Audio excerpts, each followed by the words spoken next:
It was a Friday evening, and I had the house to myself. My parents went away for the weekend, and I was looking forward to some peace and quiet. I got a pizza and started watching my favorite movie, enjoying the rare time alone. The first couple of hours went by just fine. Around 11 p.m., I decided to head upstairs to my room. As I climbed the stairs, I heard a faint sound. It was so soft that at first, I thought I was imagining it. But as I reached the top of the stairs, I could hear it more clearly, a soft, steady tapping coming from the far end of the hallway. I paused, trying to hear better. The sound was coming from my parents' room. My heart started to pound as I tried to think of what it could be. Maybe a window was left open, or it was something outside. I took a deep breath and walked slowly down the hallway. The door to their room was slightly open, and the tapping got louder as I got closer. I pushed the door open, half expecting to find something simple. But the room was empty. The window was closed. The tapping kept going, steady and clear. I looked around the room, my eyes finally stopping on the closet door. It was closed, but the sound was definitely coming from inside. My throat went dry as I reached for the closet door handle, my hand shaking. I yanked it open, and the tapping stopped. The closet was empty. I stepped back, trying to calm my breathing. I told myself it was just my imagination, maybe the house settling or something like that. I shut the closet door firmly and left the room, closing the bedroom door behind me. Back in my room, I tried to relax, but the quiet felt heavy. I kept looking at my door, half expecting something to come through. Eventually, I got so tired that I fell into a restless sleep. I woke up suddenly, confused. The clock on my nightstand said 3:15 a.m. My heart sank as I realized what had woken me. The tapping sound was back, louder and more urgent. This time, it was coming from my room. I lay still, my mind racing. I knew I had to face it, whatever it was. I sat up slowly, looking around the room. The tapping was coming from my closet. My stomach felt sick as I got out of bed and walked over to it. I stood in front of the closet, my hand hovering over the handle. With a burst of courage, I flung the door open. The tapping stopped instantly. My clothes hung neatly, nothing seemed out of place. I felt a cold breeze and looked down. The air vent at the bottom of the closet was open. I knelt down to check it out, and saw something stuck in the vent. I pulled it out, a small metal device with a timer. My blood ran cold as I realized what it was. It was a listening device. Someone had been listening to me. The tapping sound must have been a glitch. I backed out of the closet, my mind spinning. I grabbed my phone and called the police, explaining what I had found. They arrived quickly, and after searching the house, they confirmed my fear. Someone had broken in while I was out earlier and planted the device. They said they would look into it, but the idea of someone spying on me left me shaken. The police stayed until morning, making sure the house was safe before they left. I locked all the doors and windows, checking everything twice. As the sun came up, I realized how close I had come to real danger. It wasn't ghosts or monsters hiding in the dark, but something far scarier, another person. The police promised to keep an eye on the house, but I knew I'd never feel the same again. The house felt different now, the shadows less scary in the daylight. But as I sat there, I couldn't shake the feeling that someone was still watching me. The thought kept me on edge, knowing that the real world held enough terror without the need for anything supernatural. I promised myself to always stay alert, but deep down, I knew the fear would never really go away. I kept seeing shadows move out of the corner of my eye, hearing faint sounds that I couldn't explain. It felt like I was being watched, even though I couldn't prove it. The thought of it was enough to send chills down my spine, leaving me wondering if I'd ever feel truly safe again.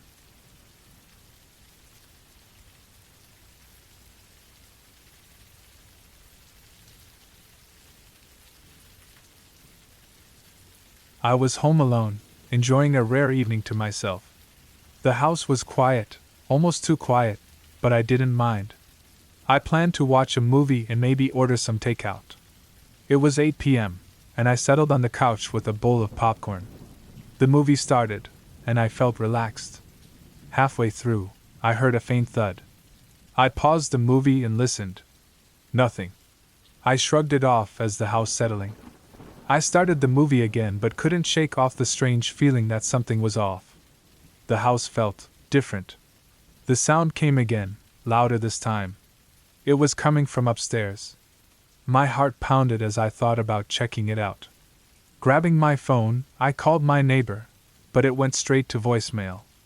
Taking a deep breath, I decided to look for myself. I climbed the stairs slowly, each step creaking.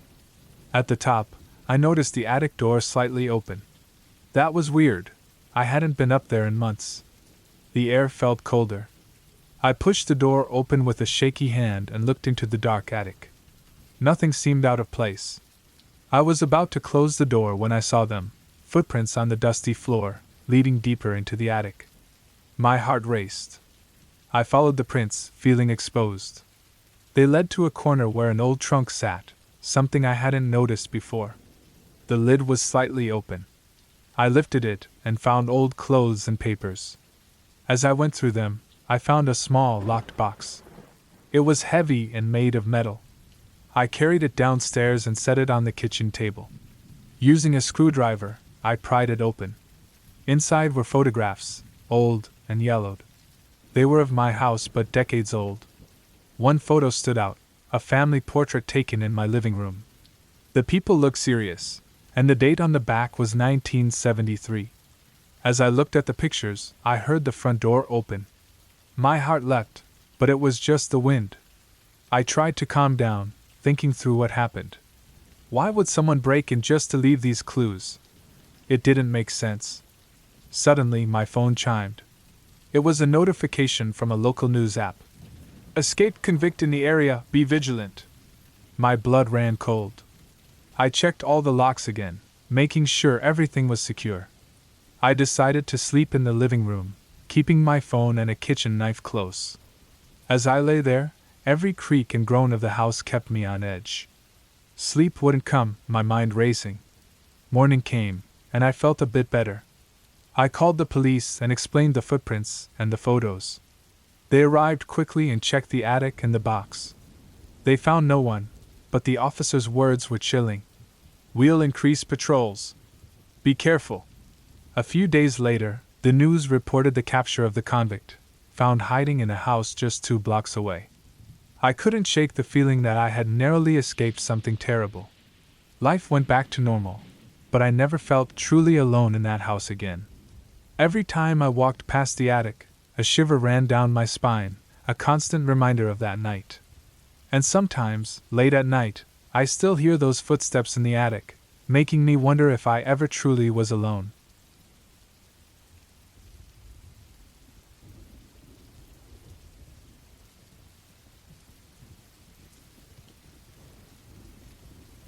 One night, I was home alone. My parents had gone to a dinner party, and my younger brother was at a sleepover. I had the house to myself, which I usually enjoyed. I made myself dinner, watched some TV, and then decided to go to bed early. Around 11 p.m., I heard a strange noise coming from downstairs. It sounded like a faint tapping. I tried to ignore it at first, thinking it was just the house settling. But the noise didn't stop and got louder and more steady. I felt a knot form in my stomach. Something wasn't right. I got out of bed and crept down the stairs, careful to avoid the steps that made noise. When I reached the bottom, I realized the tapping was coming from the kitchen. My heart pounded as I walked towards the sound. I turned on the kitchen light and saw the back door slightly open. It was swinging lightly, causing the tapping noise. I felt a chill run down my spine. I knew I had locked that door. I walked over and pushed it shut, locking it again. I checked all the windows and doors, making sure they were all locked. Feeling a bit safer, I headed back upstairs to my room. Just as I settled into bed, I heard another noise, this time coming from the hallway. It sounded like soft footsteps. I froze, listening closely. The steps grew closer, and I could hear my own heartbeat in my ears. I reached for my phone, ready to call 911, but the footsteps stopped right outside my door. I held my breath, waiting. After what felt like forever, I heard the steps move back down the hall.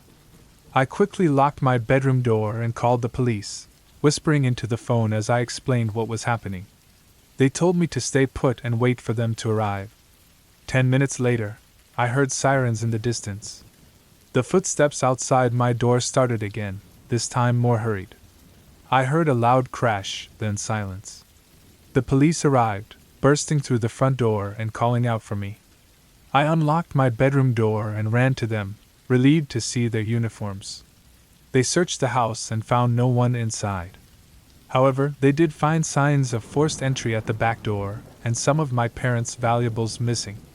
The officer told me I was lucky to have called when I did. Whoever had been in the house must have heard the sirens and run off. My parents came home shortly after, scared and worried. We spent the night at a neighbor's house, too shaken to stay in our own. The police never caught the intruder, but they started driving by our house more often. For weeks, I couldn't sleep without checking every lock and window. The sense of safety I once felt in my own home was gone. But over time, the fear faded. I became more careful, more aware of my surroundings. The experience left a mark, but it also made me stronger. One night, months later, I was about to fall asleep when I heard a tapping sound. My heart raced as I remembered that night. I got up and checked the back door, but it was locked tight. Just as I was about to turn off the light, I saw something that made my blood run cold. On the window, smeared in dirt, was a single word: soon. The real monsters aren't the ones we imagine. They're the ones who watch and wait, who know your habits and your fears. They're the ones who let you think you're safe, right up until the moment you aren't.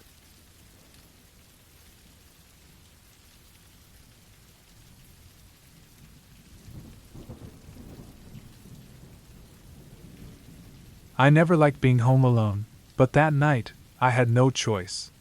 My parents were out of town, and I had to stay behind to study for an important test.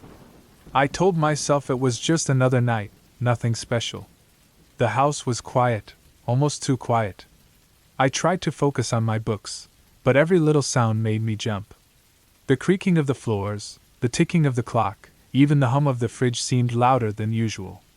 I shook it off, telling myself I was just being paranoid. Around midnight, I decided to take a break and get something to eat. As I walked into the kitchen, I noticed something strange.